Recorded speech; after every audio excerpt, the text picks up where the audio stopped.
Hello বন্ধুরা, ঐশিস fashion ব্লগে সবাইকে স্বাগত। আজকে আমি আপনাদেরকে দেখাবো বো তৈরি করার একদম সহজ পদ্ধতি কি।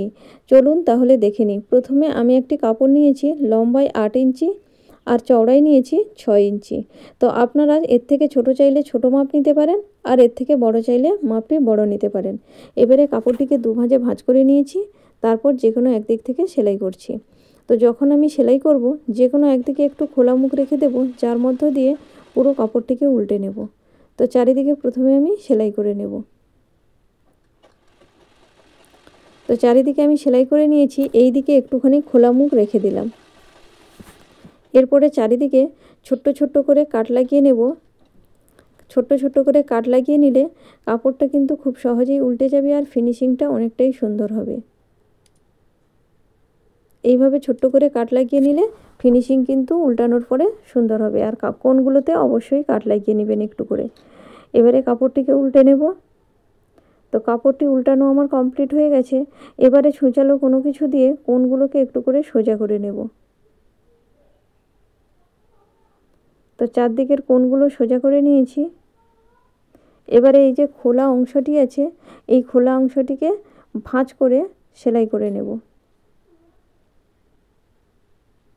ভাঁজ করে চারিদিকে চাপ সেলাই লাগিয়ে নেব।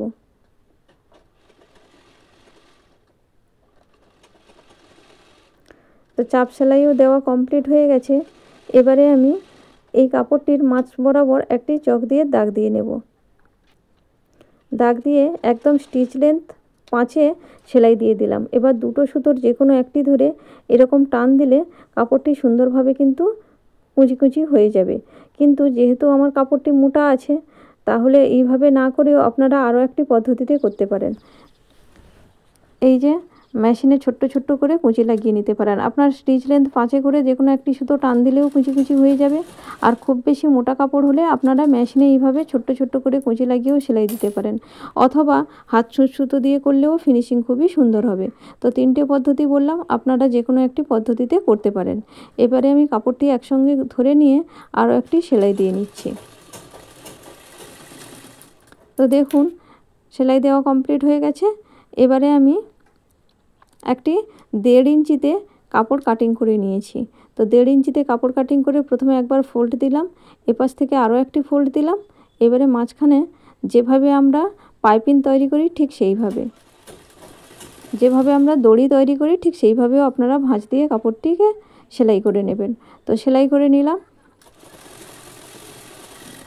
সেলাই করা হয়ে গেছে। এবারে এটিকে মাঝখান থেকে লাগিয়ে নেব। মাঝখান থেকে লাগিয়ে নিয়েছি। এবারে এটিকে কাটিং করে নিয়ে হাত সুতো দিয়ে একটু সেলাই করে নিলাম। এইভাবে 2 থেকে 3 বার আপনারা ঘুরিয়ে নেবেন, তারপর হাত সুতো দিয়ে সেলাই করে নেবেন।